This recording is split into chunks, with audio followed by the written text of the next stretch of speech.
day before Thanksgiving in 1971, a man identifying himself as Dan Cooper bought a plane ticket from Portland to Seattle.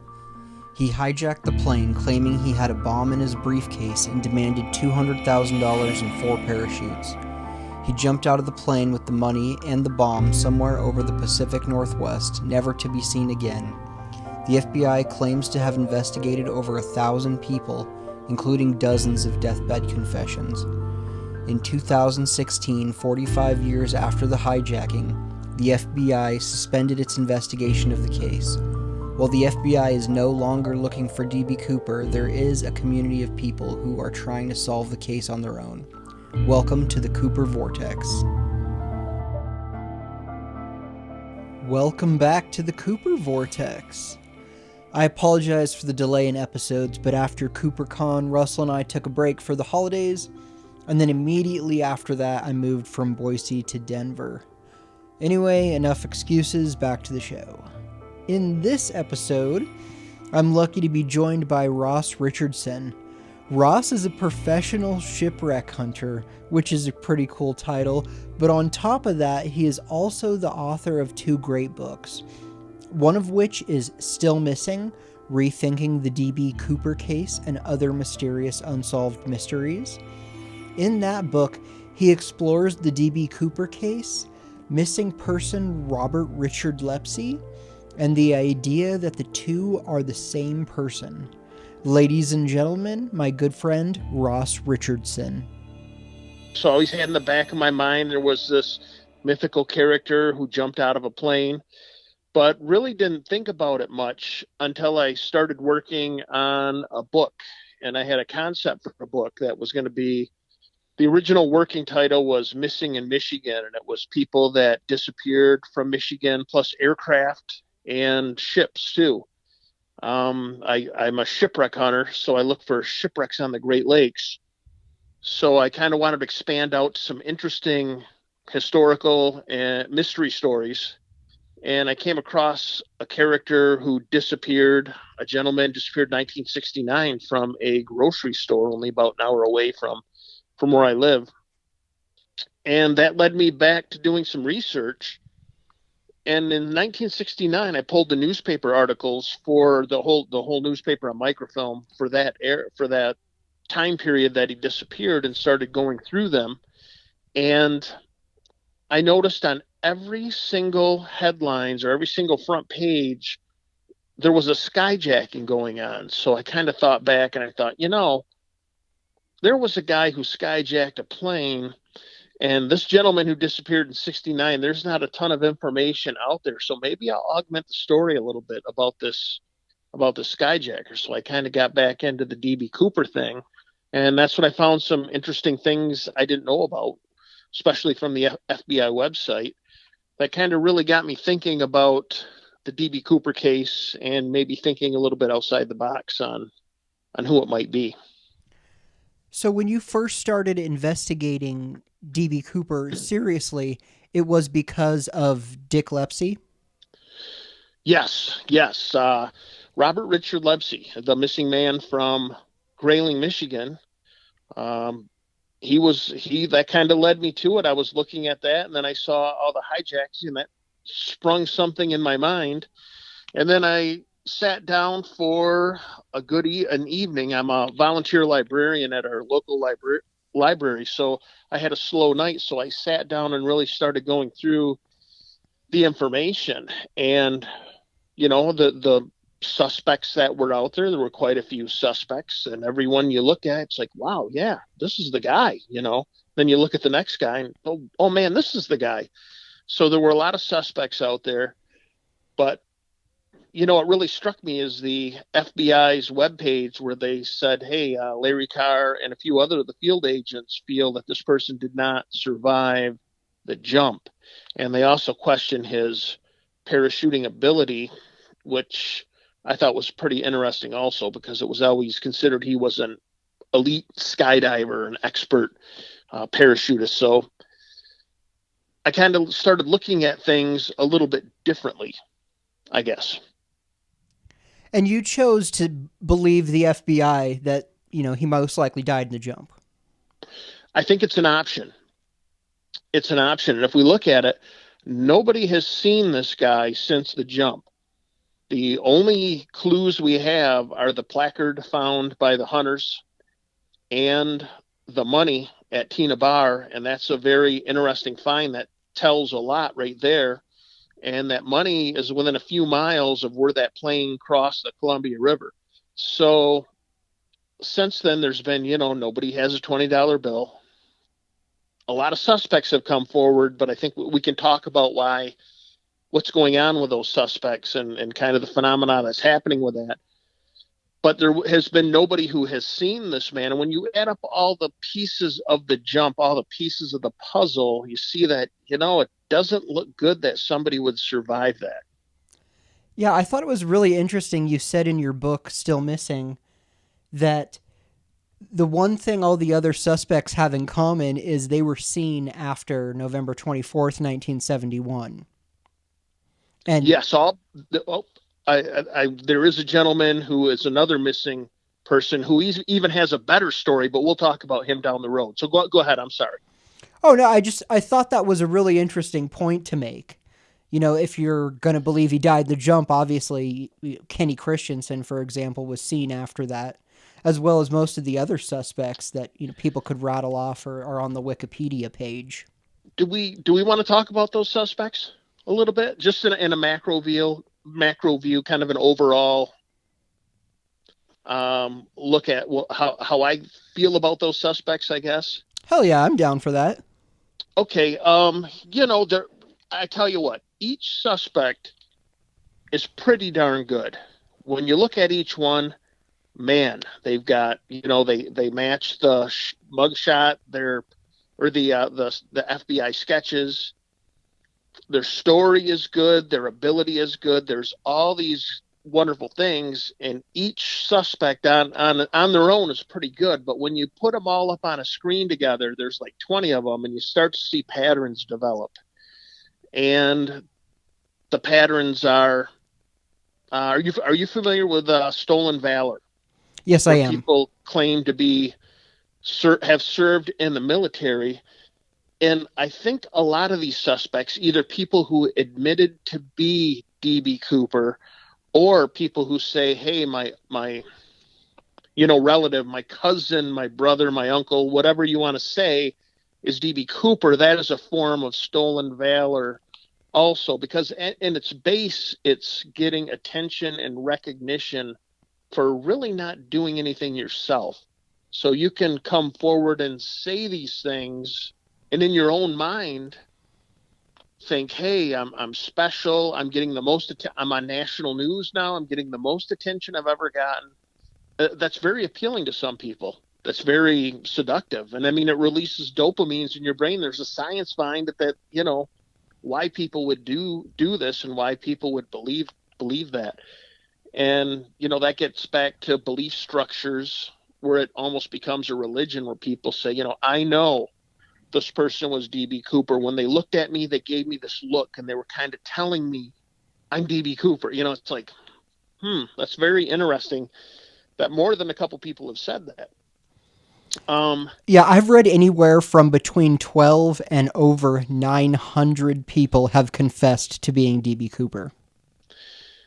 You don't get away with a crime like this by admitting it to strangers in a bar.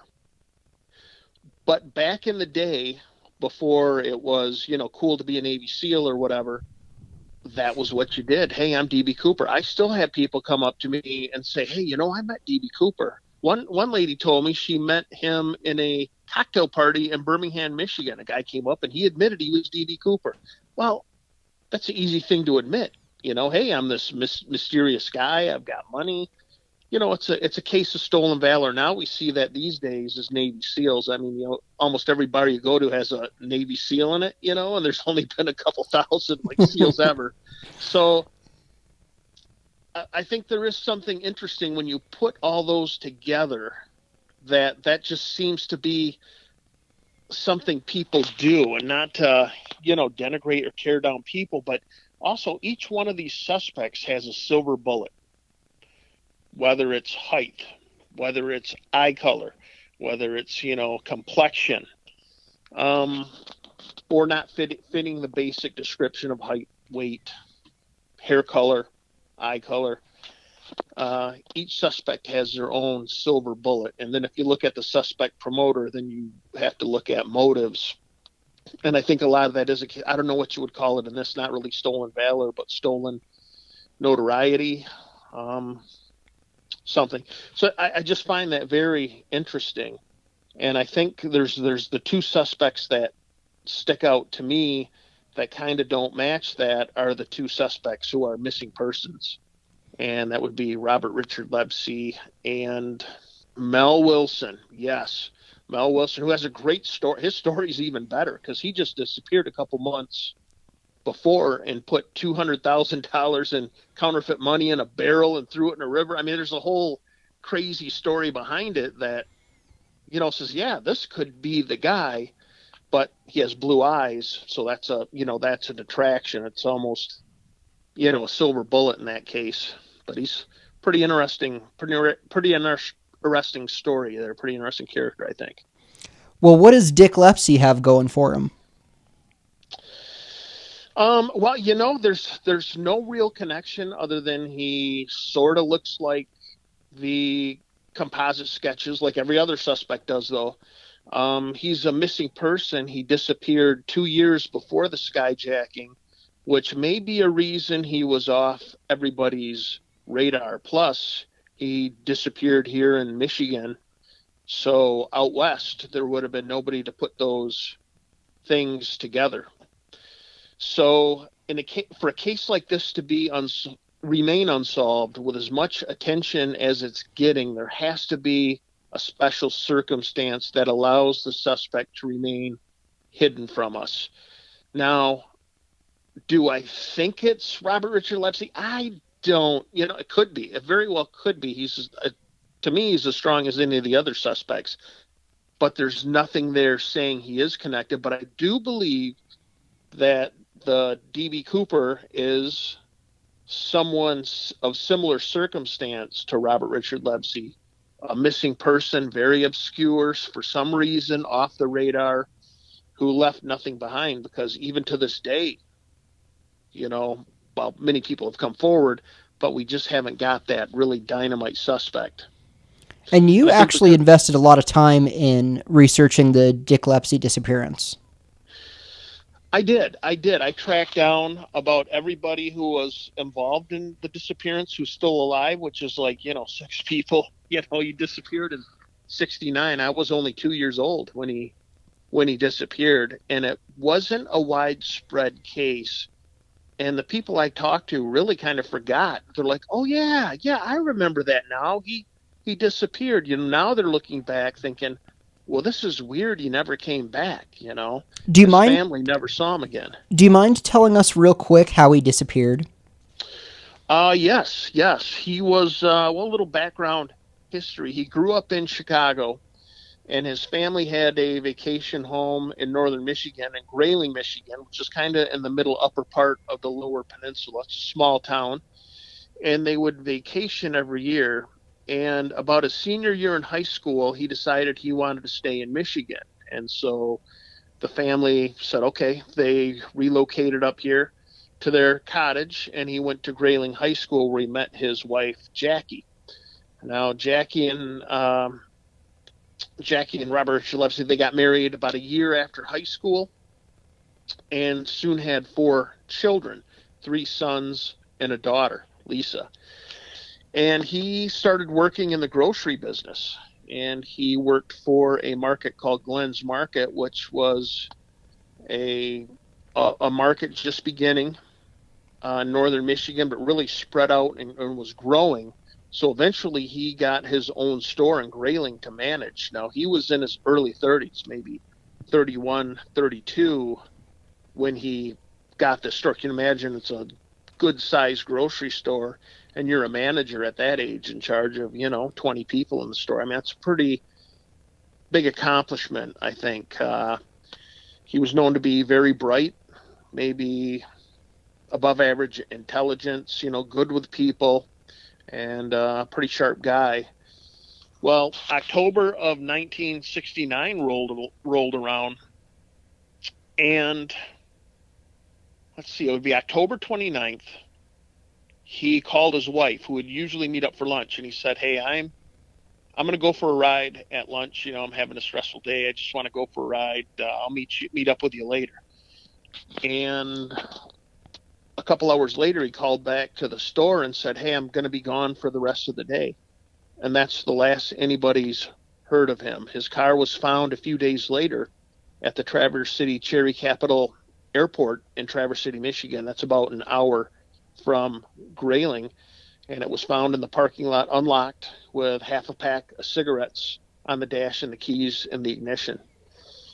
According to Glenn Catt, the son of the founder of Glenn's Market, the Michigan State Police and the Grayling Police Department worked together to try to solve this case. And I should add this too. There's a lot of different aspects.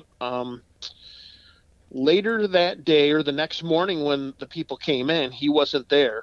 So people came into the store and they found the safe was jammed shut. So they had to call a locksmith who took hours to get in the safe. And when they got into the safe and ran an audit, they found about $2,500 was missing. Now, Glenn Catt said, you know, he took 2,500. He could have easily taken 25,000. He could have held receipts for a few days. He took just what he needed to get out of town. So when the Michigan State Police and the Grayling Police Department went to the airport and interviewed people there, they said a man matching his description bought tickets with a final destination of Mexico and left that day. And, you know, it was unclear whether he was in the company of a female or not. There's no indication, that was just the rumor. But there's no missing female from Grayling, Michigan also. And I kind of tracked down some stories behind that, and a person who was rumored to be having a relationship with him, and she basically denied everything. Mexico is an interesting choice, only because Cooper asked to go to Mexico. Yeah, it's one of those weird things. And, you know, because I asked his daughter, well, did he speak Spanish? And she says, not that I'm aware of. And that's kind of a weird choice too, unless he wanted to get away from the snow and get out of the country because he had taken money, you know. And yeah, I don't know. That doesn't make, to me, it doesn't make a whole lot of sense, I guess. And it was a total shock to the family. They were devastated. The kids had no idea. I became friends with Lisa Lepsy, and she let me into kind of what it was like. And I mean, you know, it was losing a parent. You kind of hope they're coming back, but day after day, it just gets worse and worse. Um, have you seen the Sally Jesse Raphael clip on YouTube? I sure have. I was definitely going to bring that up. You know, so even years later, they were shocked. They were theorizing. They were wondering, you know, what was going on. So, I mean, to me, what really appealed to me, or what I really resonated with me, is the loss, the heartache. You know, their dad, he's gone, and there is no answer. It seems kind of fishy, you know, to me. So, you know, part of me wondered, hey, is there a chance he was maybe killed and this was all set up to make it look like he left? But I've really got no indication that was the case. He just seems to have vanished. What do family and friends think about him potentially being the hijacker? Lisa says, you know, the pictures, when she saw the pictures on TV eventually, the composite drawings, her and her siblings thought there was a resemblance to their father. A coworker said that those sketches look a lot like him. You know, some people said he did have a little bit of a wild streak. His sister said, hey, I don't think he would take people hostage and terrorize people like that. My brother would not do that. So, you know, I think I think it's mixed. I think some people think, you know, maybe he had a little bit of a streak that he would do a caper like this, but then some people don't. And most people think does resemble the sketch. So it's not clear one way or the other, I guess. I look at it this way. Here's a family guy was hearing about from Lisa his family life and what a good father he was. He would read poetry to the kids. They would do picnics. They would take trips all over Michigan, visiting sites and going to the beach and everything. Sounded like a really nice guy. But then again, he appears to have taken money from his employer and hopped on a plane and split. Well, that's kind of a wild move to make. It definitely is. And I was thinking about Mexico also. It wasn't uncommon for dudes to just kind of bounce from their family at that time. And why would you That is need to true. go to Mexico? Why couldn't you? At that time, he just could have gone to Texas or hell, even Wisconsin, and no one would have known where he Or, was. his kind of his hometown of Chicago. I guess that was another weird thing is he was very close to his family. And that was kind of the big question is, even when his mom passed in the mid 70s, why didn't he come home? And Chicago's a big city, but he didn't. And maybe it had to do with the fact that he had taken money. Maybe he was going to come back after the statute of limitations. That's what Glenn Catt said. Is he always thought he was going to show up with an envelope of money and hand it back to the Catt family and laugh about it. Because that's the kind of guy he was. And he says, but he just never came back. Yeah, I thought So it it was kind of went off. interesting in your book, too, that the guy didn't seem that upset. He was like, I'm waiting to see him again. I'd like to talk to him. Yeah, he's Glenn Catt's a great guy. I've talked to him a few times about this, and you can just tell he's a leader, very successful, super nice guy, driven at a young age. He shared with me he was 19 when Lepsy disappeared and managing his own grocery store. So he was in a neighboring town, at 19 years old, working these days, 12, 14-hour days with his own store. And he had to go over to the Grayling store and help whip it into shape. At age 19, that's pretty amazing. And yeah, I think looking back at it, his attitude was, hey, he could have took 25,000 if he wanted to. He just took what he needed to leave, 2,500. And yeah, I guess that's an interesting look inside his mind, you know. And why would somebody do this? And I think, he had a stressful job. Maybe he was having some marital issues and got married at a young age. Maybe it was difficult to get divorced, and maybe he had some impulse control issues to do some crazy stuff. Did you ever read the Max Gunther book on D.B. Cooper? Is it how I did it, or what is the I can't. Oh my gosh, I have so many of these books now. I can't remember the exact title of I Max I Gunther's don't let you book. I think I'm aware of it, but I have not read it. Max Gunther's book's the one written in 1985 where the D.B. Cooper writes him a letter, and then his widow essentially comes forward and finishes the story. What really Gotcha. happened? D.B. Cooper, what really happened? Yes, yes. No, I have not read that. Well, it talks in there about how he becomes kind of obsessed with this series of magazine articles about just abandoning your family and starting a new life. So Well, it's interesting that Lepsy just abandoned his family, and the Max Gunther book talks about it. Of course, the rest of the storyline is completely different, but yeah, yeah. I think and that was not uncommon back then. I mean, it was just a different time. Of course, in the 70s, everybody just got divorced. Um, heck, the divorce rate was like 50, 60% in the 70s. But back in the 60s, it was much different. It was, hey, you hang in there, you stick in there. And so I find that the curious choice to, go out for a pack of cigarettes and never come home. But that did happen back then. I think a lot more than it does now. Now divorce is acceptable and people move on. But back then, I just, for some reason, it wasn't an option for him. Yeah, and disappearing today is much, much more difficult. Oh, definitely, definitely. Back then, yeah, you could hop on a plane, you just give them a fake name, and boom, you're gone. You know, and they went to, they found somebody fitting the description, but obviously they gave a different name, so they could never prove that it was, him. Then he And runs out of there's, money in Mexico and needs an extra 200 grand. well, I guess I don't understand. There's that missing 2 years, if that's the case. And yeah, that's a blank slate. I was really hoping.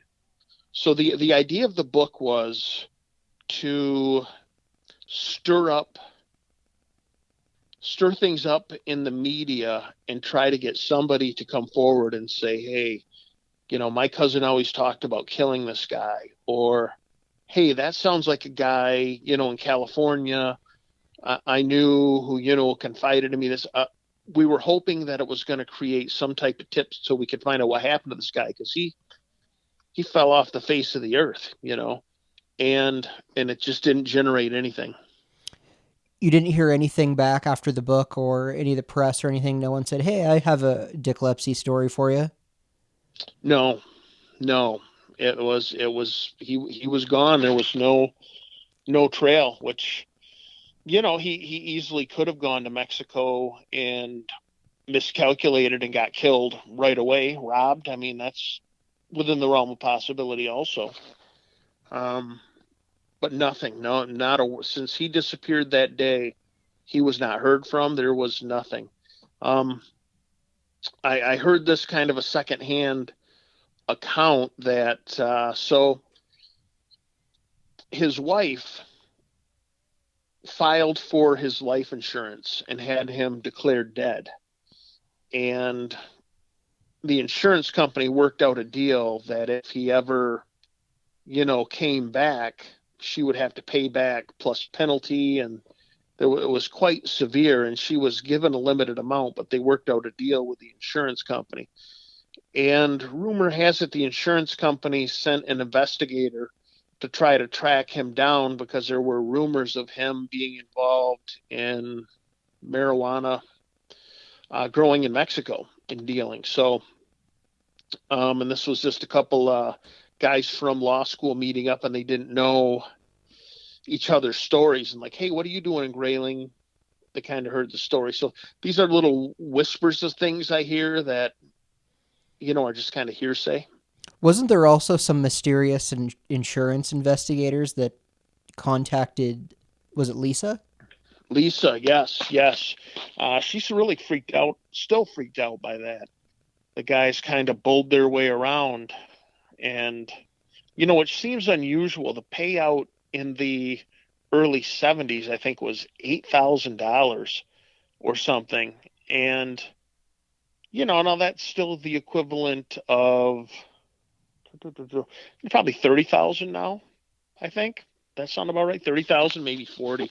I doubt that. But so the payoff wasn't great, but yet the they did a credit search on his social security number through a friend down south, and these guys showed up within a couple of days, knocking at her door, saying, "Hey, have you seen your dad?" Which kind of really wigged her out. And these guys did not seem legit to her. And she wasn't able to get any information on him or anything? She got a card, and she called Hancock Insurance, and they said, "Hey, we don't even have this department here. We don't know who these people are. This department doesn't exist. We're not sure, what's going on." Now, it still could very easily be insurance investigators. I don't dismiss that, but it is unusual that they would, for such a small amount, many years later, have two guys fly down, rent a car. It seems like a lot of work. Seems like that would cost the company more than 8 grand. Yeah, yeah. Well, it cost them some money, and yeah, I don't know. It was just stuff. They think it was triggered by a credit search. They had a friend at a hospital who worked at the collection department, and they could run people's credits. credit and things like that. And that's what they did. She said, hey, can you, do the social security number? My dad, I want to see if, anything shows up, and nothing did. Nothing. The account was inactive since 69 or whenever everything was closed off. But could an insurance company even be monitoring closely to see if someone's checking that? I don't know. Back then, I mean, this must have been in the 80s when that happened.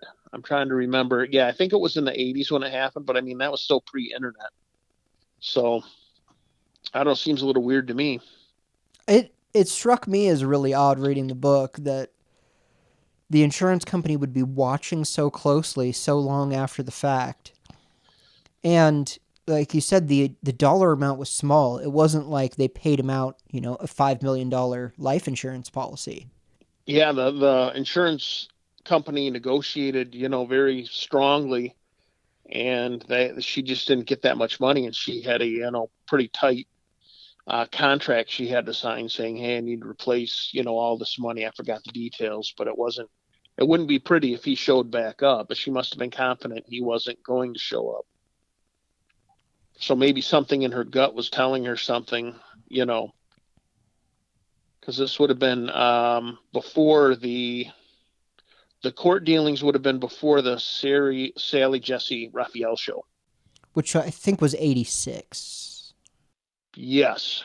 And I think the Men in Black happened in the late 80s, 87 or 89. I got too many dates floating around in my head to remember it, but I think that was about right. I think it was a little bit after that. Did Dick Lepsy have any parachuting experience? None that I saw. The only military connections would be he was in ROTC in high school, and Grayling is home to Fort Grayling, which is the biggest National Guard base in Michigan. But there's no indication he parachuted or, had any training. The argument of he was a skilled, special forces parachutist to he was an amateur, and I can see where it would be somebody with not a lot of experience who would try to pull this jump off. Why do you say that? As far as I know, this jump has never been replicated. Nobody has done the same jump. Okay. Now, the key is many people have jumped out of 727s, used the same setup, things like this. But in this case, there's always the third dimension. We always see the 2-dimension, but when we add the third dimension, things get a little fuzzier. And the third dimension here is it was nighttime. And nobody in their right mind is going to jump out of the back of a plane at night, not knowing where they are, and just do a random jump in those conditions. I mean, anybody with any amount of training or common sense would not do it. I mean, the temperatures, that's a whole other issue of dealing with temperatures jumping out of the plane, and then what do you do after you hit the ground or water? And just that's a big no-no when you're parachuting, especially at night, is just randomly jumping. I mean, you don't know if you're over a lake, a river, mountain range, you're just randomly jumping out. And, a lot of people, I call this the CIA trained ninja theory, that he was the mastermind, and he just knew right where he was. He had this all planned out, and I don't think so. I mean, you're in the plane, you're trying to get the gear together, you're trying to figure out how to tie that money onto you, you're trying to figure all these things out. You're not keeping track of where you are, and time flies. And you've probably been in stressful situations. Time goes by at a different pace when you're under a lot of stress than it does normally. So to time out where you would be extremely difficult. So you're blind jumping at night. And I don't know any parachutist you would say, now they'll tell you, hey, I'll jump out in loafers. I'll jump out with the same setup. I'll jump out of a 727. You say, hey, you want to hop into a plane? I'll fly you over Washington State in November, pitch black, and just have you jump out. Well, that's where we kind of separate the the wheat from the chaff. Nobody's going to do that because you just don't know where you're going to land. Don't It's forget extremely it with a dangerous. non-steerable parachute. Exactly. And this case is a classic example of people finding arrows on the side of a barn and then painting bullseyes around them. So people will say, well, that parachute, yeah, he was, in his CIA ninja training, he would feed it slowly out. And so it would be a soft release, so there's excuses for everything. But picking the wrong front pack, that says a lot that maybe this guy wasn't as experienced as he should be. And the blind jump. I mean, that's in those weather conditions. And he was wearing a suit. Now, I've even heard some people say, well, he had thermals beneath it. Well, if he did, maybe his CIA mind control, he was able to turn off the ability to sweat because you're in a stressful situation and you're wearing a suit and then you're wearing thermals underneath it. Come on, he'd be sweating his butt off. Yeah, and the stewardess would have commented he was sweating profusely or something. Yeah, but instead he seems to be very calm, which is very interesting and maybe says something about his state of mind. And I, for the life of me, cannot figure out his state of mind. I mean, I can't imagine sitting there doing this and remaining calm and not freaking out. I totally agree with you. And I agree that I think it's one of the most interesting things about it is everyone comments about how he was calm, cool, and collected the whole time. And the stewardesses immediately after comment that he was polite. Well, do you want to hear something I find a little interesting? Of course.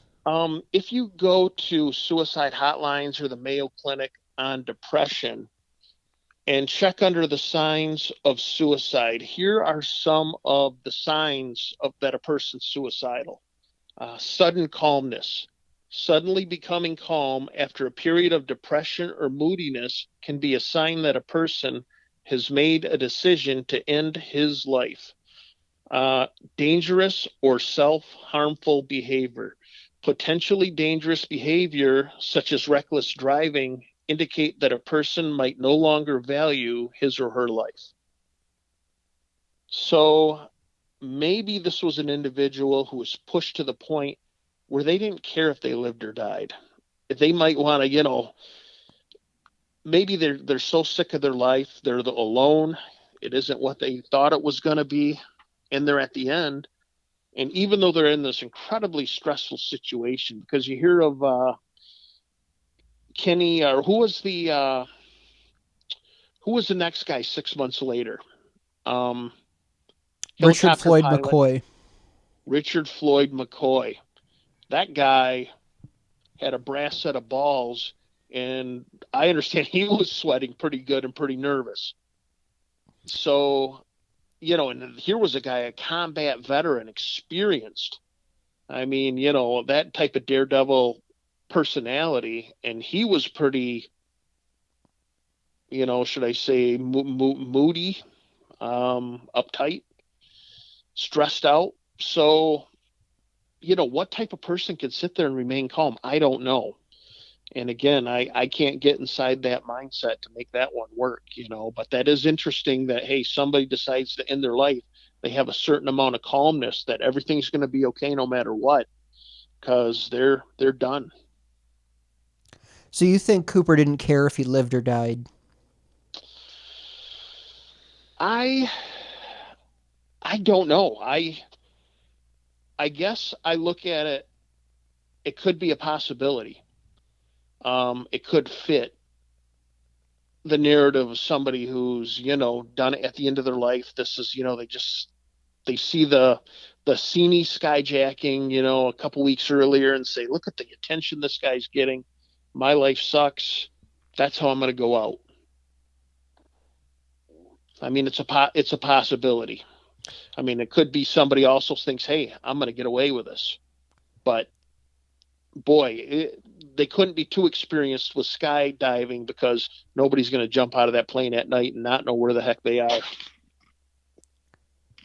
So what do you think of the planning of the caper? Do you think it was super well planned and thought out, and he did it on that specific date and time and chose everything, or do you think it was just kind of like, let's do this? I think I think it was pretty well planned. I don't think it was planned to the point where he's a mastermind and has everything figured out. I think he had a plan. He executed it. He had a little bit of luck. He had some bad luck. So I think it was decently planned out. It was done by a person who's fairly intelligent and could get it as far as it went. Took it a pretty long ways. I mean, yeah, yeah. Well, it's the only unsolved skyjacking ever, right? I mean, I don't think there's another unsolved skyjacking in the entire world. I believe that's correct. I mean, that's pretty incredible. To this day, we're still talking about it. This many, almost half a century later, we're still discussing it. So, yeah, that's pretty amazing. He took it about as far as you could possibly take it. What do you think about the flight path? You brought that up earlier, and I made a little note. Do you think the flight path's accurate? I don't think it matters. And here's my point.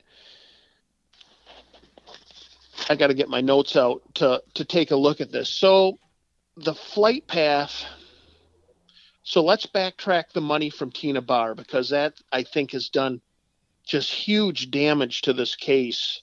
The idea that the money didn't come up by dredge. There's no other way that money got there. There's no signs that any other way would have provided us with what we saw. And, what pushed me over the edge on this was seeing that news footage, the extra footage, and the guys finding the shards, 10 feet, 15 feet away from where the bills were found, and they're still finding shards like it was ground up. And there it was. Now, people will say, well, look at the rubber bands were intact and these things. Well, yeah, but they were encased by the bills around them that rotted away slowly. So had this been 5 years later, hey, there hardly would have been any money left. Had this been 5 years earlier, there probably would have been a lot more money left. It just has been rotting away slowly over time, and that's the way the money was at that time when they found it. And I'm still looking for somebody to come up with a theory that makes sense other than, hey, somebody was, put it in a paper bag and hid it there as a joke, or, trying to throw the FBI off their trail, even though the FBI wasn't on their trail, and, all these stories. But that was definitely thrown up by the dredge. So backtrack that further. That came from somewhere in the middle of the river where they were doing the dredging out in the freighter lanes. Now, that plane either passed directly overhead or within 6 miles upstream of that point in the Columbia River.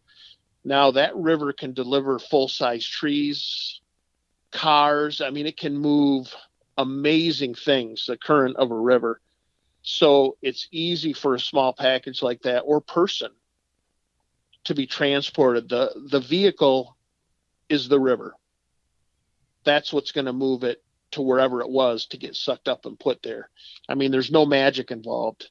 Now, the flight path as when the time jumps. Now, some documents were released recently before the big documentary on the History Channel in 2016, I believe. And some of these were from the Reno office of the FBI. And in one of these, they interviewed Harold Anderson, the third officer and flight engineer on the airplane at the time, the night of the skyjacking. So after he landed. And here's what this report says. It says, Anderson stated that they had not reached Portland proper, which would be downtown, but were definitely in the suburbs or immediate vicinity thereof. So they're talking about when the oscillation happened. So again, I'll read that. When the oscillation happened, Anderson stated that they had not reached Portland proper, but were definitely in the suburbs or immediate vicinity thereof. Now that's a guy in the cockpit the night of the skyjacking saying, we weren't over downtown, but we were in the suburbs of Portland. Well, what's, just north of Portland there? The Columbia River. So we have the oscillation happening in the vicinity of the Columbia River, within miles of that. I think that's pretty compelling.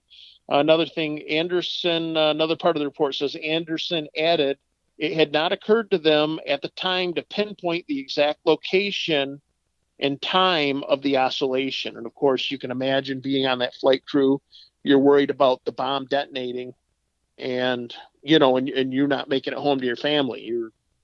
They got a lot of things going on in their mind. But I thought that was a pretty amazing report that, hey, the jump happened right around Portland. Well, that's right where the Columbia River is.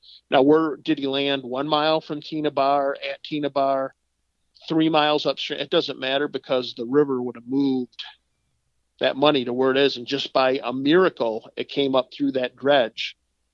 And there's nothing in that money find that I see tells me it did not go through the dredge. I mean, a lot of people can't get their mind around it. And I think the citizen sleuths kind of, saying there's no way it came through the dredge, kind of put that paradigm in people's minds that they can't get around. But there's no other way to explain those shards. What are your thoughts? I really have no idea. I think the money find is just so puzzling. I mean, like so many things with this case, it's all up for debate. I mean, there seems to be no facts that you can nail down. Everything just sort of, the only two things, the evidence after the hijacking, are the money find and then the placard, which the placard has been debatable recently if it was even off the exact same airplane.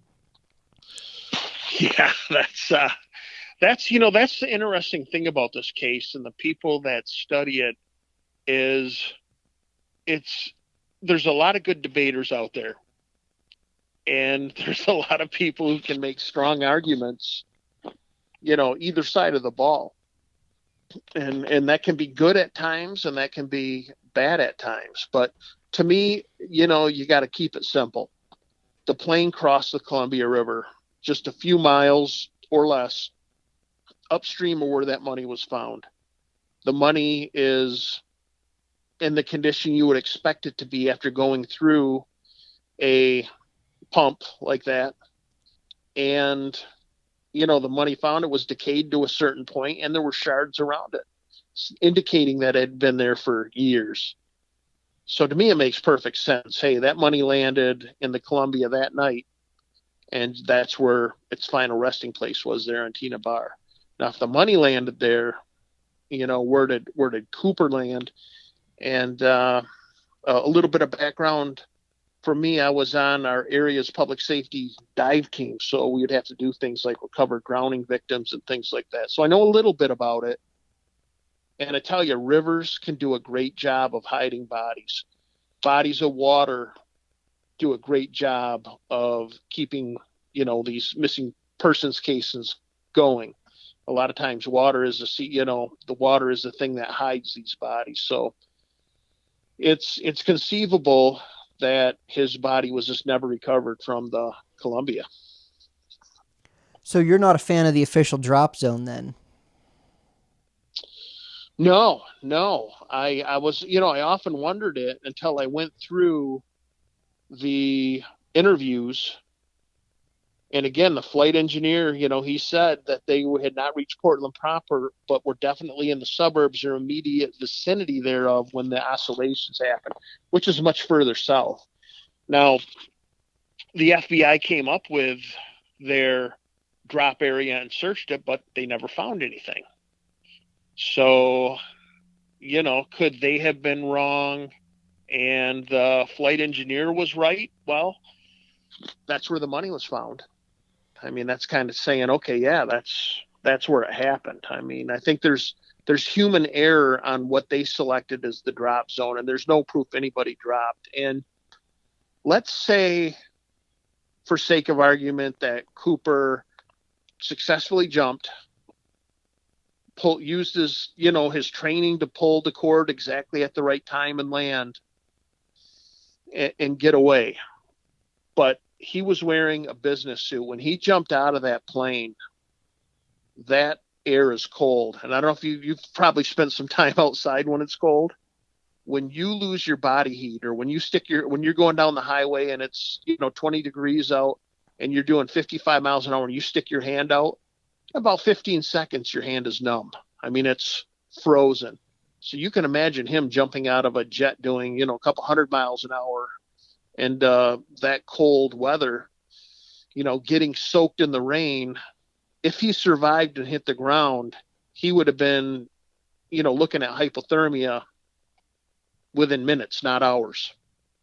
So that's going to also, hurt his functioning on the ground, hiding the parachute, hiding the money. And, within a few days, everybody's looking for this guy, and there's never been a trace.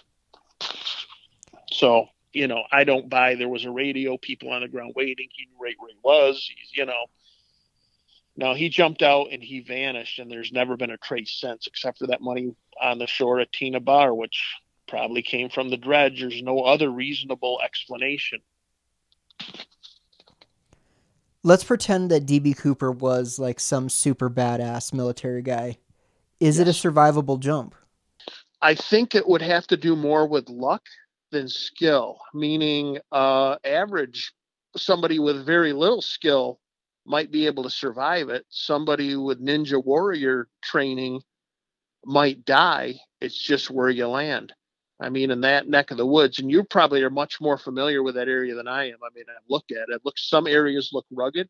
Some areas look okay. It appears to be a lot of trees in that area, a fair amount of water. So really, if you just happen to land okay, I mean, yeah, it might be survivable. I was talking with my cousin's husband, who did some parachute training in the Air Force. And I described the parachute, and he said, oh, that would be a tough one because you come down pretty hard. So at night, you would have a hard time judging when you're going to be able to land and roll. So he might be looking at an injury at that point, too. Oh, definitely. Especially he's carrying a bunch of gear around him that he just kind of haphazardly tied to himself. So, yes, he could have nailed it. He could have got totally lucky and nailed it, but you still got a 30-pound package of money you got to carry. Now picture grabbing a package that size and try walking around the block with it, and then, okay, you're wet now because it was raining. It's at night. The parachute was never found, so we'd have to ditch the parachute. It's when you add again the third dimension to this, all these components. It's very unlikely he landed. Everything was perfect. He hit the parachute. He walked out with the money. Nobody saw him. And then, let's add another dimension, the money at Tina Bar. There's the money right there. And much more than probably was found has rotted away right there. And we don't know if all of it came through the dredge, a whole package. Maybe they just dredged half the package of it, and the other package, well, then how'd the money get there? And, again, a lot of people have ideas that, hey, he was, he was crossing the bridge on the Columbia and threw it over. He did this, he, put it in a paper bag. But again, it's a lot of finding an arrow in the side of a barn and painting a bullseye around it. It's probably not feasible. Possible, but unlikely. Do you think the bomb was real? No. Why not? No, I don't. I think the color of the flares, for one, being red. I believe dynamite's beige, or experts have weighed in on this. He didn't seem malicious enough to really go through with it. At no point. I mean, he made the threat, but at no point was he hostile or showing he had the ability to take a life. I mean, it seemed more like a bluff to me in character with what he was doing. But that's just an opinion. Yeah, I think the overwhelming consensus is that the bomb wasn't real. I mean, what reason is there for it to be real? Exactly, because it's another failure point in the caper. I mean, you could detonate it accidentally. It could detonate accidentally if it's jarred or, you mix the wires up, so it makes no sense to have that. And, I'd rather go to prison than get blown to pieces, killing a bunch of people. And maybe, I'm projecting that into what he's thinking, but that's kind of the way I see it. So no, I think, it could have been real, but I think all indications are it was not. Yeah, and when you say you have a bomb, is anyone going to say prove it? Yeah. I think they had a bad case earlier where the FBI botched it and some people were killed. And I think at that point, it came down from the top to, hey, give them what they want. We don't want to have another botched job of a bunch of dead people. And that was kind of the attitude of the FBI at the time also, and the airlines. What do you think of the fact that there are 2 sketches and they look pretty different? Yeah. Well, the original one, my understanding is it's mostly the stewardesses and the flight crew, or the stewardesses that seen him. It's based mostly on them. There's a great video on YouTube, and I think you mentioned this before, where it's done by the grandson of the sketch artist who did the sketches, and there's some pretty interesting insight there. And I think maybe he talked to some people, other passengers and things, and kind of revamped the second, and probably to get a boost of publicity too, they came out with this second sketch that maybe looks a little more menacing. So they added in a little more of the swarthy, a little more menacing look to them, and to kind of stir things up, kind of broaden the net, and to get more publicity. That's what in a lot of cold cases they do, is they occasionally go to the media with either a small piece of information just to generate that interest, to get somebody talking, because your best friend might not be your best friend 6 months or 6 years from now, and then they might, somebody might say, I remember when this guy did this. And so the 2 sketches, they're interesting. Either one of them or neither one of them might look just like the guy. What I find interesting is Tina Mucklow. The History Channel documentary with Rackstraw, Mm-hmm. when they sat down with her, because, you hear stuff about her mental state. She seems so clear, intelligent, and concise. And she looked right at her and said, nope, that's not him. I tell you what, I think if she saw a picture, she might have a great shot of identifying the person. I think she's that sharp. So at this point in time, she might be the only way to ever, solve this case. How would this case be solved? Well, the DNA is really questionable. There's questions whether that tie is his, and then we go down the rabbit hole that it's kind of, notice the trend now is to find the engineer who worked for such and such company that had titanium and everything, but really we can't prove that was originally his tie. For instance, if you are looking for clothing, to steal clothing, if you're a nefarious person, 2 great places you might look are hotels or airports.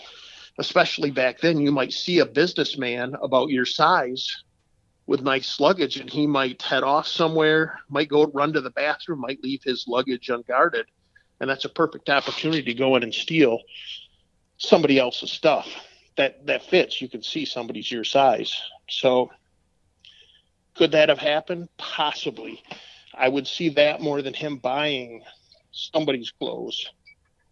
We talked about the thrift store aspects of it. In the engineering, I guess the idea was an engineer who worked with the titanium. There's a possibility, but there's no missing engineers that I'm aware of. So you don't put a lot of credit into the finding the tie, the exotic materials and metals? I think it's a strong could be. It doesn't necessarily prove anything. So there's some uses of titanium in 1970 that that could be explained. Citizen watches had a Citizen X8 titanium chronometer, and it had a titanium body and back cap that you would have to change the batteries. So if you're in a hotel room and you need to change the battery in your watch, you might have your tie, and you might put your tie up on a table, sitting at a desk chair, or you're at your desk, and open up the watch and change a battery. Well, could there be titanium that would fall out, a speck of titanium onto your tie? I don't know. The Alvin, the deep sea research submarine, was made out of a solid block of titanium by the General Mills Electronic Group in Minneapolis, Minnesota, 1964. So they had a huge, giant block of titanium and milled that thing out to make the body of the submarine, the one that went down the Marianas Trench. So that's a huge amount of titanium right there. And I think they're finding, the sleuths as they go on are finding titanium. There was quite a bit of it around. And yeah, I mean, it's an interesting aspect, but I wouldn't hang everything on it. I wouldn't disclude anybody from anything to do with the tie, by saying, hey, he didn't work in a plant that, made picture tubes or whatever. I think it's dangerous to disclude people because of those reasons. So what do you think it would take to solve the case? What do I need to show you to satisfy you that it's my suspect? I think it would be very compelling if Tina Mucklow said, hey, this is the guy I saw. That would be pretty interesting. The DNA is a possibility. And with the improvement of DNA, again, we go back to, was this his tie originally? Did his DNA get on it? I think there's a possibility of that. But now they can test that DNA through the portal. And boy, I should have looked up what the name of the portal is, but Ancestry.com and 23andMe, there's a portal for law enforcement that combines those two databases. And law enforcement can approach that, and they solved a number of cold cases, a number of John Doe and Jane Doe cases, along with old serial killer and rape cases using these portals. And they can go back and get as far away as the 8th cousin, I believe, and narrow in from there. So, man, I don't even know my 4th cousins, let alone going that far back. So, I mean, these tools, as we go forward, are going to help us solve, other cases. And there's a possibility we could get a strike here, but I just don't know what the FBI has. And are they going to do any testing? I mean, they closed the case.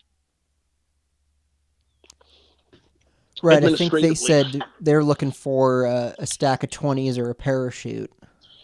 Yeah. Which is pretty interesting. So the timing of that announcement is interesting also. So I had written my book in about 2014, and we released the story nationally November 16th, 2015. In January 2016, just a couple months later, the FBI received results from their lab related to a suspect. Now, they never announced who the suspect was. They had said they had a new suspect. They did laboratory testing, and the results did not resolve the case. Soon after that, within a matter of weeks, they decided to close the case.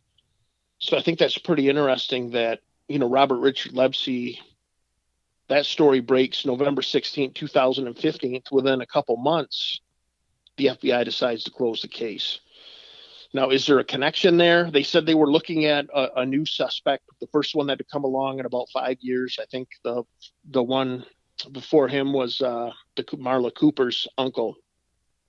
Uh, so that's some interesting timing also. And of course, that kind of, the Richard Lepsy thing has kind of faded away when the rack straw thing came up, because that was such a big, and a well done production.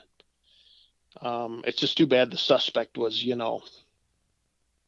again, this guy is not going to be admitting in a bar to strangers he's DB Cooper. You don't get away with crimes like that, That's just some guy blowing hard. Yeah, and Rackstraw was 28. Yeah, 28. I'd have to check I think his eyes were green, or they were. There was a number of discrepancies there. I think 28 is a big age gap there for somebody that young, and for them to see. So it's what it's going to take to solve the case. I don't think they're going to do anything with the DNA. I don't think they're going to approach Tina Mucklow. So unless somebody figures out how to show her some pictures and she actually sees somebody, but it doesn't sound like she's interested in doing that either. It sounds like she's done. So unless the FBI releases the partials of the DNA and somebody comes in and hits that portal with it and sees if we get some matches, but even then, that might not be his tie originally. That could be a used tie, as in he could have stole it. Yeah, and I'm not sure if the FBI even has a good DNA sample. I think they don't know if it's his even, and I believe it's only a partial that they've said in the past could rule people out, but not necessarily pin it on one specific person. Yeah, that's interesting. I don't know what they have. It does sound like they had 3 different samples from maybe 3 different persons, but if they could match one of those partially with somebody and prove they were on the plane. There was an email right after the Rack Straw documentary. Somebody was, knew the FBI people, and they emailed back and forth. And this is from Ann Dietrich, Okay. who was a spokesperson for the case. Are you familiar with that? I am familiar with her.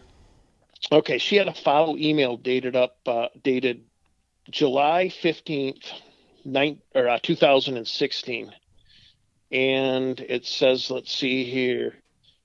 This is to a anonymous person. And it says, "Oh no, the timing was mostly fortunate. This person was inquiring about the announcement of the closing of the case." And she said, "History Channel asked us in the summer of 2015, and we declined. But in January, we received the results of FBI laboratory testing of items related to a person considered a possible match to the skyjacker. The results came back and did not resolve the case. Those items were related to the only new individual to come to our attention in the last 5 or so years." So that would be, put it back to 2011. "There are no additional leads to pursue, neither for that individual nor any others. For each of the other individuals we've considered, investigative results have either not supported continued consideration of them as a match to the 1971 skyjacker, or not resolved the case. Starting in February, the FBI began the process of transferring evidence to the FBI HQ for archiving. And we agreed to do the documentary.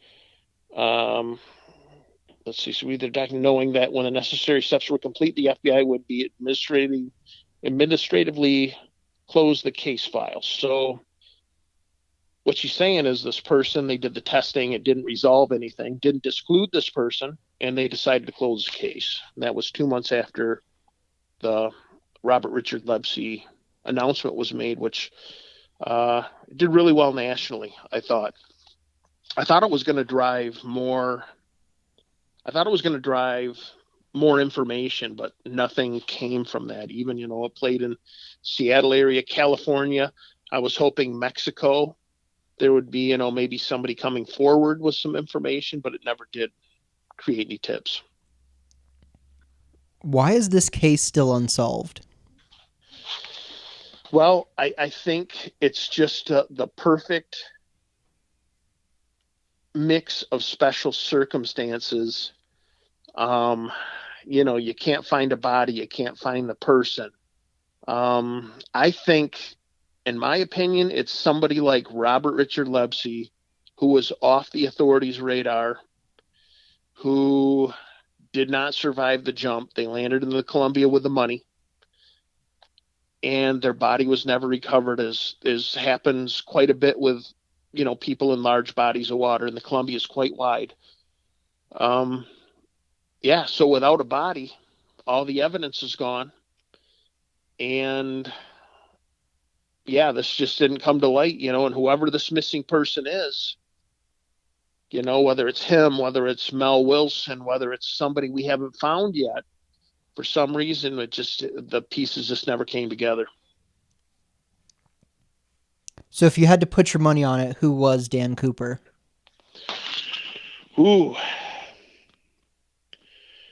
Well, I'd like to say Robert Richard Lepsy is leading the pack, but then every time I go back and listen to other people and their suspects, it's like, boy, that sounds pretty good too. So I don't know. I don't know. I'm just trying to offer a little bit of a different option and a different way of looking at the case and what's there. Oh, yeah, I think that's really important. Do you think there's a connection between the name chosen and the comic book by the same name? Possible, but unlikely. Um, it is a coincidence. Some people would say there's no such thing as a coincidence. I think this could be a coincidence. Um, if you look at the suspect, no discernible accent. Um, so probably from somewhere in the Midwest. Canadian, possibly, but dark, with a dark skin like that, they would really stand out. Yeah, if you force me to put money on it, I would say no, but there's always that possibility, isn't it? It is intriguing. It is really interesting, and I've brought this up before, but if you're going to give a fake name, you have unlimited choices. And to land on the same name of a comic book character that's a daredevil pilot and skydiver is a pretty incredible coincidence. Um, it is. It is. I think for that year, for the year of birth in the early, let's see, it would have been about 1940. I think Daniel was like the 40 most popular name or something, and Cooper, maybe Daniel was 20, and Cooper was like 40th. So when you run the percentages of this, of course, nobody's been able to find a person in any of their suspects past that the Dan Cooper. Um, it is percentages. Um, yeah, I don't know. I don't know the answer there. Coincidence, not coincidence. And yeah, until we find out who it is and backtrack it, we really don't know how it'll connect. But I think, the thing is, the could be's, we shouldn't get rid of suspects because could be's. So we shouldn't look at somebody and say, well, they're not French Canadian, they didn't have access to the comic book. It can't be this guy. If it's a guy with blue eyes, then you might be, or a guy who's 5'7", then you might be able to say, okay, he doesn't fit the description. That's a fact.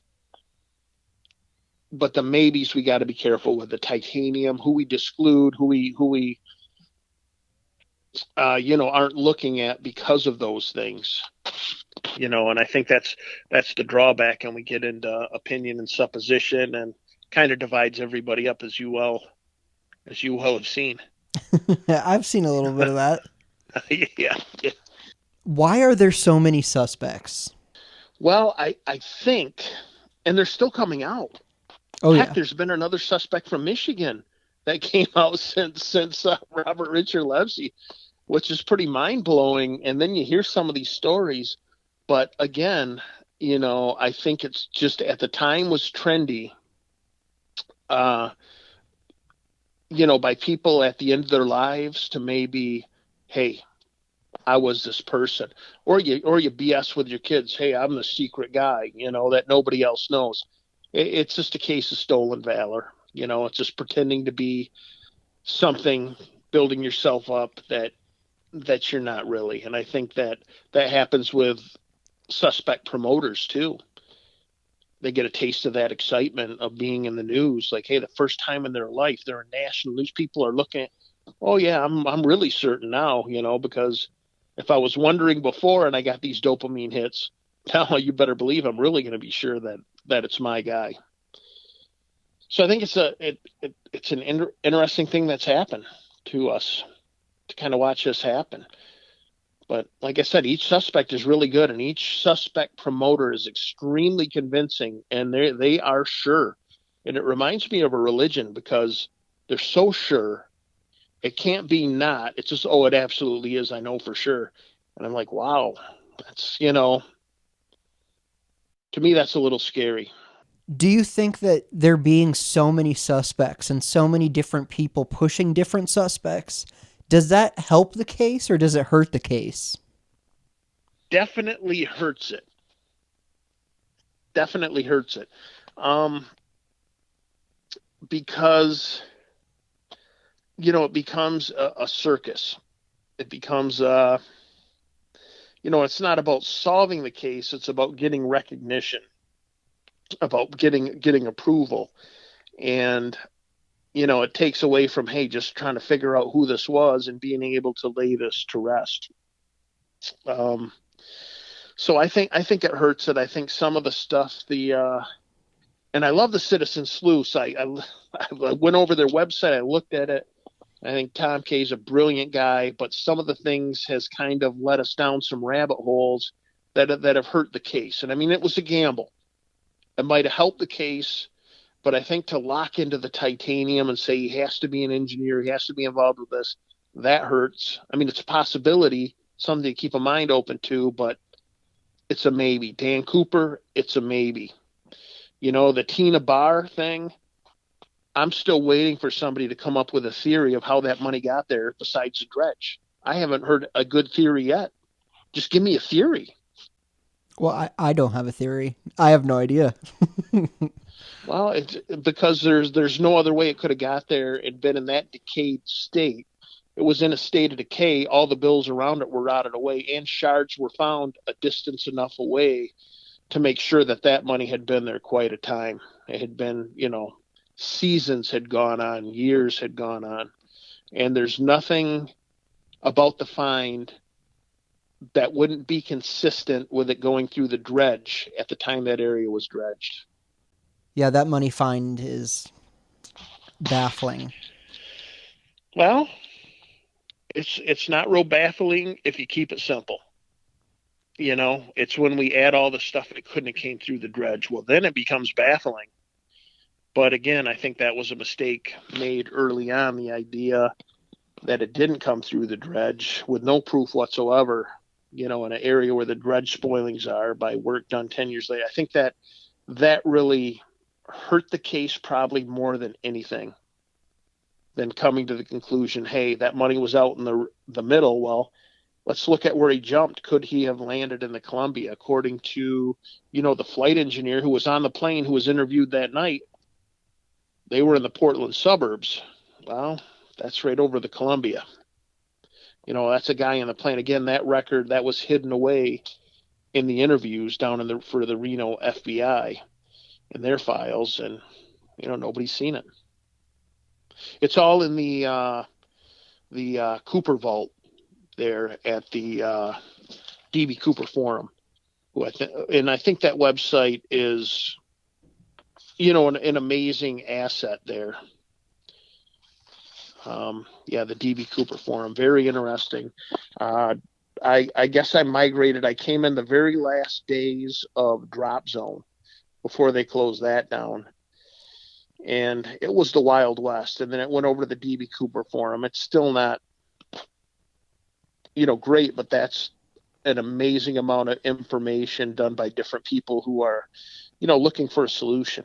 I think that's Did you It's know pretty they interesting. opened the drop zone back up? I heard that, yes, but I have not been there. Have you been there?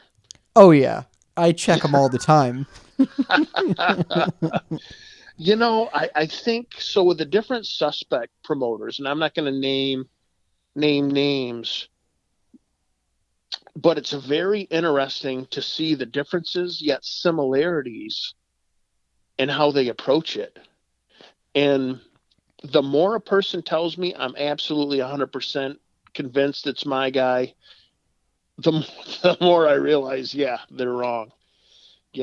I mean, there is no proof of anything. If anybody had any proof, they would have went to the FBI by now.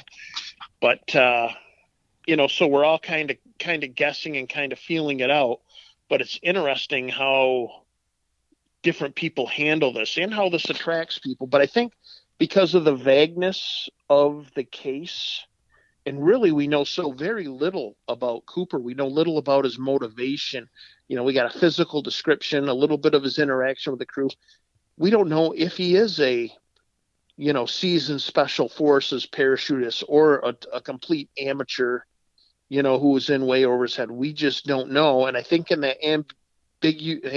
what am I trying to say? Ambiguous. The ambiguousness of the case, a lot of people can hide in that and kind of mold it to whatever their needs are. Yeah, I would agree with that. I think a lot of times people get tunnel vision and then they have confirmation bias. This matches my suspect, and well, that doesn't matter. Oh, But and I tell you what, personally, I totally get that. Oh yeah, you bet. Because if your suspect's alive after Thanksgiving 1971, I'm like, So I'm the same way, but I realize that about myself, and I realize that about the case. It's just it's a fascinating thing, and yeah, I would like to see it solved someday. I just don't know that that's going to happen. why doesn't this case get the attention that I feel it deserves? Uh, I think media fatigue. Um, there's only so much you can do. Uh, if I look back, do you remember Sluggo's website? Definitely. Brilliant. Again, a guy who took it, who got in early, took it to the next level. But you know what? He's not, from my understanding, I don't want to speak out of school, but he's just not into the case. And I think people cycle through it because you consume as much as you can, you take it as far as you can. And there's trends within this. And I watched the trends develop over the years, which is another fascinating thing. But you take it as far as you can, and then what can you do?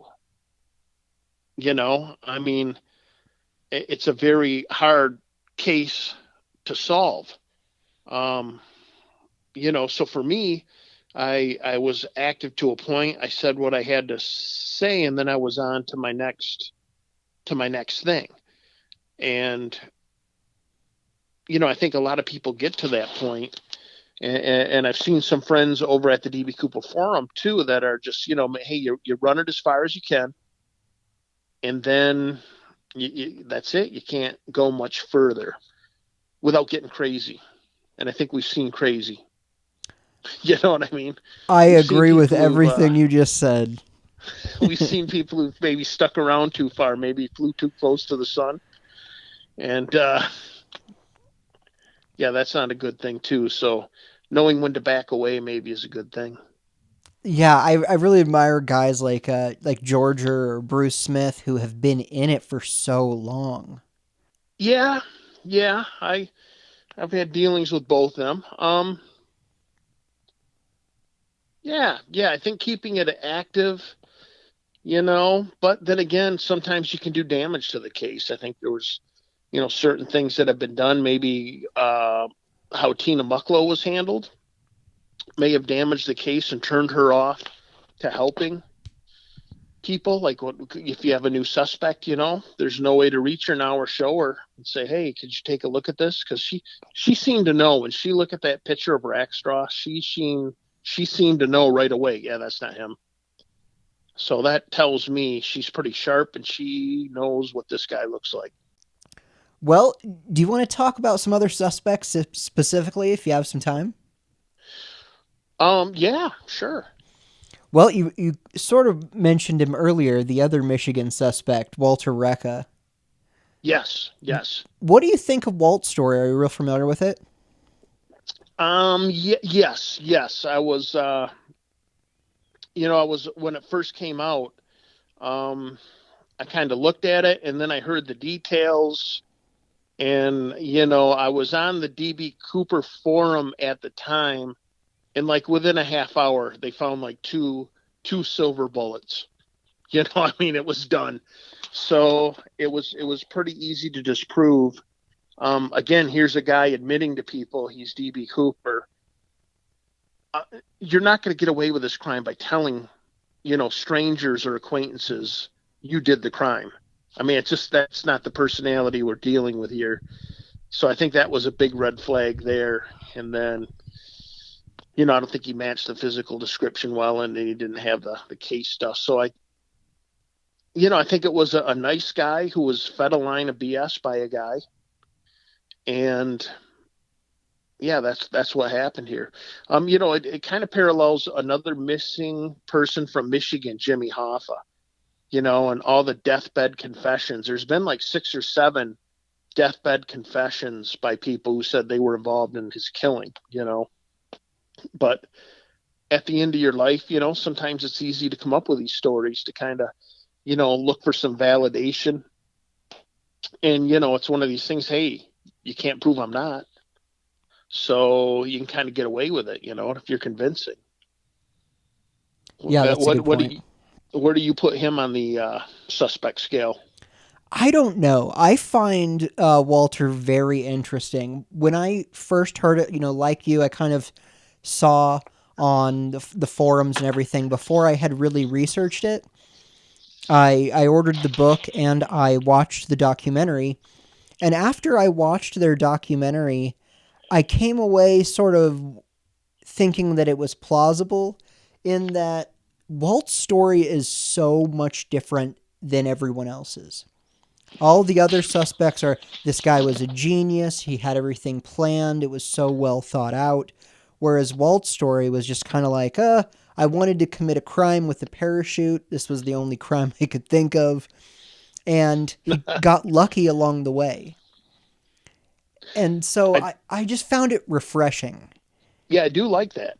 And there are a lot of really interesting and mysterious things about his story. The Clayellum landing, I mean, it is verified by a witness, but it's outside the flight path, so I don't know what to think of Walt. And I've interviewed a lot of that crew, and they are super nice, super honest, and just great people. So it's like I have no reason to disbelieve them. I mean, I had that experience with the Foremans also.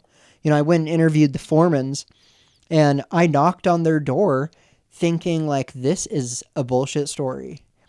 And sat there and talked with them for a while, and I walked out of their house like, okay, that's plausible. Because just, when you're looking them in the face and they're telling you the story, and, the Foremans are the nicest people ever. So it's like, yeah, they're telling the truth. But, was Walt telling the truth? Was Barb telling the truth to them? Or That's a the little other, different. or the other 20. Yeah, that is the other 20 suspects, and maybe they're telling their truth. That's why they're convincing in their mind. It is real. And I think, we've really witnessed that in the past few years, just in America, watching, everybody freak out on each other. It's people's their own truth, sometimes not reality on, both sides of the ball. I'm looking going, oh my God, I'm a little bit of a centrist. I'm just going, hey, people, but, and maybe that's what happens here is people in their minds, that is the truth. And yeah, it's tough. They probably are convinced that is the truth. So what do you take away from that? What do you think about E. Howard Hunt? Now he's a newer suspect. Is that? refresh me a little bit. I haven't kept up on everybody. Who's promoting him, and where is he from? Howard Hunt is from, the Watergate scandal, one of Nixon's plumbers, I'm sorry, not fixers. Gotcha. And in the Watergate hearings, he's sitting there with sunglasses on. Oh, okay, yes. Um, at what point are we throwing stuff against the wall and hoping it sticks? you know, um, a French Canadian aerospace engineer who wasn't home for Thanksgiving. It's uh, yeah. I guess I don't know enough about it to find a silver bullet, but that's what I do is I look for that silver bullet. And almost every suspect has it. That silver bullet to kind of say that's not the guy.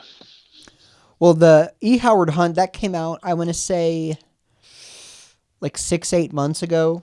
It's a book published by a gentleman who used a pen name Nat Lefolk. I'm sorry, I pronounced it incorrectly. Nat Lefolk. It's actually a pretty good book, and he goes really in depth into the sketches, why there are two sketches, and how that happened. Even if Howard Hunt isn't your guy, I definitely would recommend checking out the book for his investigation into the sketches. I think it's worthwhile. The sketch, very interesting, and it could be. Far be it from me to shoot people down. I kind of know each suspect's weakness, but I still keep an open mind. I have a feeling you do too. You seem very open minded towards looking at everything, not to let anything slip through. Yeah, well, my attitude is, even if you have a ridiculous suspect, let's say you are telling me it's Tom Cruise. Tom Cruise pulled this off, and you wrote a book about it. I'm willing to read the book. And maybe you weren't onto the right guy, but you did some work that's interesting and worthwhile that's in that book. So that's kind of my attitude. I've read some books that weren't the best, and suspects that aren't the greatest, some theories that are poor, but maybe there's one thing in there that's valuable. It's kind of the way I look at it. All right, I got two other newer suspects for you here. Okay. James Klansnick. Are you familiar with him? Give me a brief rundown. Boeing engineer, worked on the supersonic transport project. Lived in Enumclaw, I think, in Washington. Looks remarkably like the sketch. He's the right age. He's photographed in Hydraulics and Pneumatics magazine working on an airplane, in a very similar tie. Matches the sketch real well. He's sort of come to light, I'd say, in the last 18 months or so. Huh, interesting. No, I'm not. I think I've read just a little bit skimming through things, but I haven't gotten anything in depth. He's definitely interesting. I'd check it out. Then the other new suspect that's pretty interesting is William J. Smith. Have you seen any of that? The railroader. A little bit, yes. I think you had a podcast on that. Yes. And yes, that was pretty interesting. Which makes sense, crossing the Columbia or being able to move quickly, because whoever it was didn't hitchhike or hike out of there. If they landed where they think the person was supposed to land, so that almost does make a little sense that they could, hop on a train. How about Joe Lakich? No, not familiar. Worked at Nashville Electronics. Bill Rollins, it's his suspect. Gotcha. No, I'm not. Boy, I haven't been paying attention lately. I've been working on my stuff, my new stuff, I guess. I'm ashamed of you, Ross. I know it's terrible. All right, enough of the newer suspects. Dwayne Weber, that should be a name you're familiar with. Oh yeah, yeah. Um, again, if we go back to the suspect promoter, I think we all had run-ins with his wife, and you know, again, everything seems to be connected in yeah, yeah. Maybe there's an over-connected, nothing's that connected. I don't know if I'm making myself clear on this. Everything seems to be threaded in such a way, it's like, wow. But if you step back and look at it as, okay, is this a case of stolen valor? Somebody's getting attention for something, something they created. Is this feeding into this type of thing? So, I think he fit the physical description, as in height, weight, eye color, hair color. Maybe you could argue he looked like the sketches or didn't look like the sketches. The FBI discluded him. I believe they did a DNA test, and he was excluded as a suspect per their website. They weren't interested in him. And then, if you look at the promotion that went on with him, you see it was kind of a circus type promotion. A little over the top for me. Yeah, and that story was always malleable. It just seemed to fit whatever new evidence came out. Yeah, whatever the flavor of the day was. And I think the money find, the throwing it in a paper bag over it, boom, right there. The shards, okay, boom, shards. That proves that isn't true. So that kind of sinks the whole ship. Yeah, and my biggest problem with Dwayne Weber, and then the exact same thing for Richard Floyd McCoy, they have very prominent ears that stick out. And if you're talking about you have huge ears or a huge nose, or you had this incredible Jay Leno chin, when you're doing the sketch, that's the first thing that person's going to say. He had these big ears that stuck out. He had a huge nose. And Yeah, and so those guys with features like that, I'm like, okay, nope. now if I'm not mistaken, and I could be, and you might know this from reading the book, but when they were doing the composite sketches, they were looking at, okay, here's a page full of chins. Okay, it looked most like this one. Okay, and that's, okay, look at these ears, and they had different samples of got people's ears. Um, in a book they were looking through. Have you heard this? Yeah.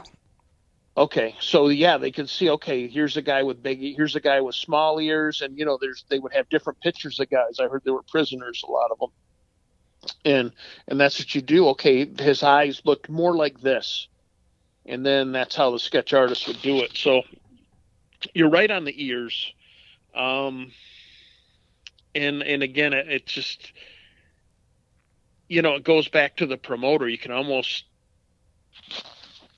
X some people out just by the overzealous promotion of them. It's almost become such a part of their psyche to be that this person is this, person. Yeah, that's a little scary to me, and it's happened to multiple people. It's not a standalone occurrence. Speaking of overzealous promotion, what do you think of Kenny Christiansen? Um, Again, if you go back to the basis, it was his brother, thinking that his brother kind of looked like the sketches. And then it ended up in someone's hand, and boy, they ran with the ball. They returned it 99 yards for a touchdown, I guess, but not a good suspect because you had to have makeup, a wig, the lifts in the shoes. You had to do all these things to turn them into, even to fit the physical description. And it just does not make any sense that this person would do it, especially to his own airline. I mean, it does not. But again, it was all started by a brother who just said, "Hey, my brother kind of looks like this guy," and then kind of took off from there. And again, we got a person getting attention. and a lot of publicity for riding this horse, and I think that's very seductive to some people, and that's what happens. You get an overzealous, suspect promoter. What do you think of Wolfgang Gossett? You mentioned him in your book. Yeah, intriguing guy, really interesting. Again, if you're, does he seem like the guy who would, tell his kids about his exploit, or does he seem like the guy who would tell his kids to look like a cool dad, a cool guy? And that's what I think happened is he went to his kids and, what what better way to say, hey, I'm the guy who did this, unsolved crime. Kind of looks like him, it's a great case, another case of stolen valor, I guess. I would consider that. Um, Again, if he had a 20, there always seems to be, oh, he does, but it's hidden in a safe somewhere else. And this, well, show us the money. Show me the money. Yeah, that's exactly it. So, interesting suspect. I'd have to go back and remember why he was kind of discounted by everybody. I think there was maybe an eye color issue or something. He fit fairly decent, but it didn't. There was a silver bullet there. I just don't remember what the silver bullet was. It's an interesting story, the Gossett one, and he's definitely a wild guy. I mean, he Oh was yeah, cool guy. an exorcist and a paranormal radio show Oh, host. oh. You see, that's what I love. I'm almost more interested in that than the D.B. Cooper aspect. It's like, whoa, this guy was something else. And a veteran, and with some pretty interesting military experiences too. Yeah, he's a suspect I find very interesting, but also one that's very difficult to get information on. Yeah, yeah. And if you look at the personality type, you know, yeah, that's a tough one. Again, this crime was, if the person got away with it and they survived, they did a great job of keeping their mouth shut. Because one thing I notice on most of these suspects is they're blabbing to everybody who will listen, including strangers, that they're D.B. Cooper, and there can only be one. How about the Zodiac Killer? I think, again, we're back to the weaving too many threads, and everybody's connected back through. And I've heard a couple different versions of this where it's every crime seems to be tied together. Every unsolved crime becomes interweaved with the others. Yeah, I think this was a more of a, I don't know. It doesn't seem like a serial killer crime, like a malicious hatred type of crime. So that kind of separates it from the MO of the Zodiac. Yeah, I agree. I mean, Cooper pulled this off without hurting anyone, and the Zodiac murdered people and then Yeah, didn't steal their stuff. yeah, he straight So, up was into murdering people and delivering carnage. Two totally separate MOs, I think. yes, although I have done 3 shows on 3 separate suspects that are both D.B. Cooper and the Zodiac Killer. Well, again, and I think I heard one of them in the John Bonet case was mixed in, and there was a lot of stuff, and it's like, you know, okay, okay. I just, I don't think there's any tie-ins with anything else. There does almost seem to be a trend lately of tying unsolved crimes together. Yeah, I would say that's a good way of putting it, a trend, because you'll see trends within the case, and certain type of suspects will become that type of trendy thing. So yeah, yeah, it doesn't make any sense. There's no meat on the bone for me, I guess. Yeah, I don't I don't believe that the Zodiac Killer is D.B. Cooper. It'd be a long shot. And, yeah, I think you see that over time, and I think we talked a little bit earlier about a suspect where everything's tied in. He's tied in with everybody. Everything's, he knows this person, that, and there's just that's I think says a little more about the state of the mind of the suspect promoter than perhaps the suspect promoter. But I'm always willing to be proven wrong. Well, Ross, what haven't we covered? Boy, I think we hit a lot of stuff. I think, for me, the fascination is the people involved. And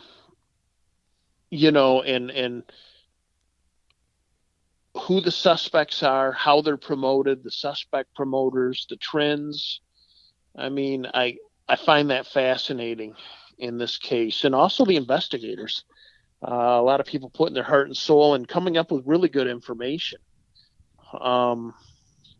It's a shame this hasn't been solved, but then again, we wouldn't be able to talk about this and talk about all these other things also, in different angles and different approaches.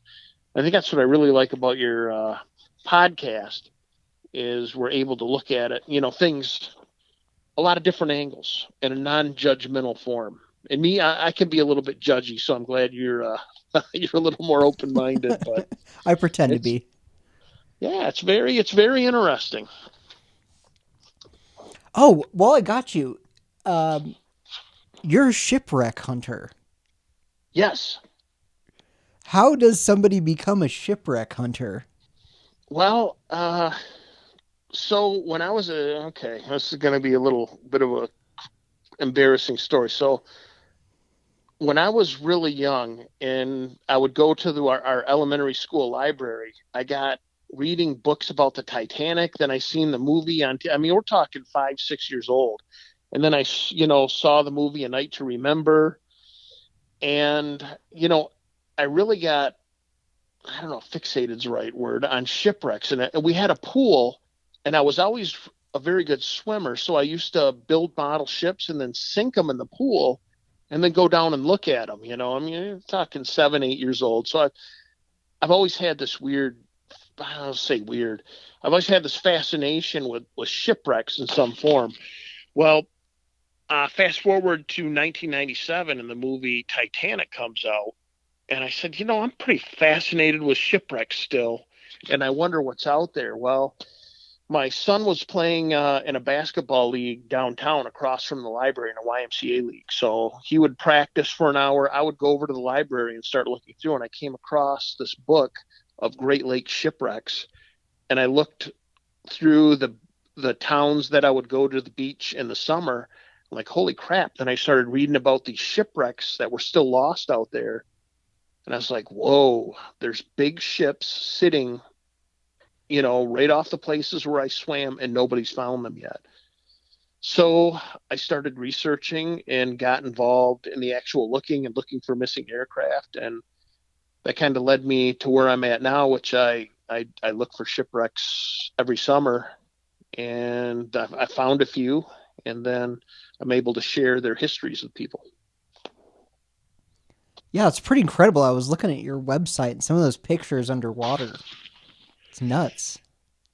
Yeah. The it used to be Lake Michigan. If you had 10-foot visibility, that would be a good day. I mean, it was a very dark, murky place, but we got a invasive species called quagga mussels, which are almost a small clam-looking thing, and they cover the shipwrecks. They even cover the bottom of the lake, but they clean it up. So now we get 50-foot, 100-foot, 100-foot plus visibility when you can see the whole shipwreck.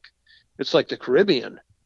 So that's just happened in the past 20 years. So it's kind of changed, the imagery. We're able to get good imagery. So we're able to bring people right down on the wrecks with either divers with cameras or robots, which has really the last few years gotten to be affordable. And, the camera technology has improved. So that's a really neat thing to be able to show people these shipwrecks, these time capsules from the 1800s, because up here they're perfectly preserved in fresh water, 39 degrees year round, and they're in amazing states of preservation. And if you find something on the bottom of the lake, whose property is that? So the state says they own it. I could go to court and win these wrecks, but I'm just about the history, and so probably the reason I'm involved with the D.B. Cooper case, Robert Lepsy, missing ships. I just love a good mystery. But instead of watching it on TV, I try to look around me for what's missing, and then try to figure out a way to go out and find it. So I don't get involved with who owns it. I just take videos and I put the information up on my website. And I also travel around the Midwest to libraries and historical societies and give lectures on maritime history and shipwreck discoveries and why they're important to us today. Yeah, I saw on your website you have a bunch of speaking dates. Yeah, this year, well, I found a really nice wreck, and we came out. Matter of fact, Brent Ashcroft, the guy from WZZM, we did the story on Robert Lepsy and D.B. Cooper in 2015, and we've done a number of stories since. And he put together a really nice piece on this schooner I found. This thing is perfect. It's the most perfect shipwreck I've seen. It sank in 1891.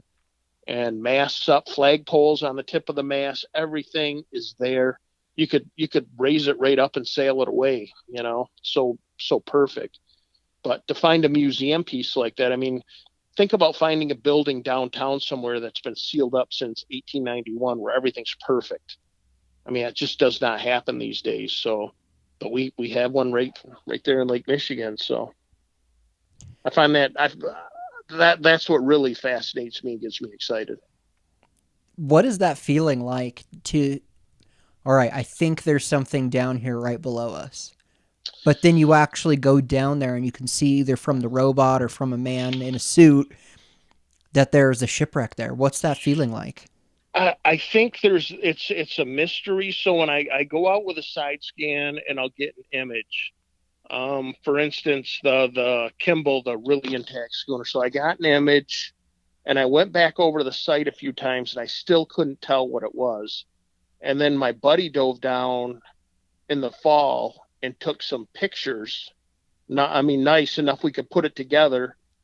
And that gave me the pieces I need to go out and try to identify it, which took me about, 4 or 5 months. I misidentified it at first, which is always a problem.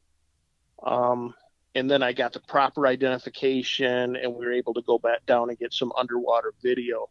So it's the problem solving. It's the same thing that attracts people to the D.B. Cooper case. It's, okay, boy, I've got this target. What is it? Okay, now I know what it is.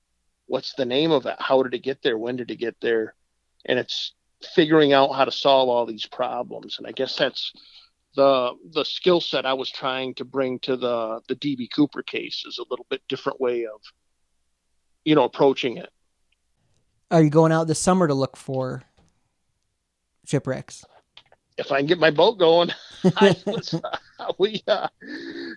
have been having some mechanical issues. So yeah, but I plan on rebuilding the fuel system and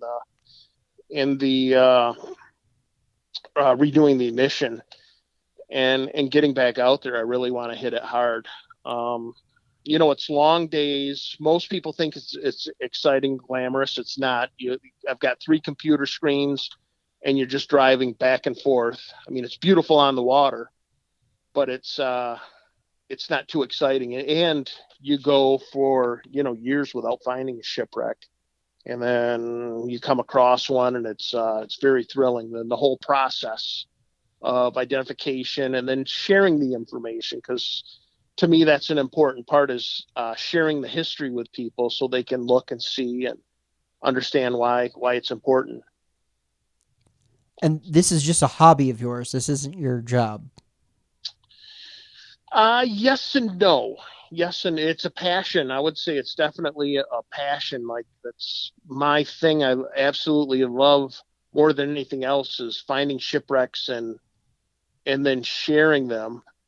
And yeah, I do it a little bit for a living, and and anything else I got to hustle to do. And I also have a great wife who allows me to do it. So that's probably the key component right there, is having a partner who's very understanding and supportive. I definitely get that. Yeah, the better half, I would say, definitely in our relationship.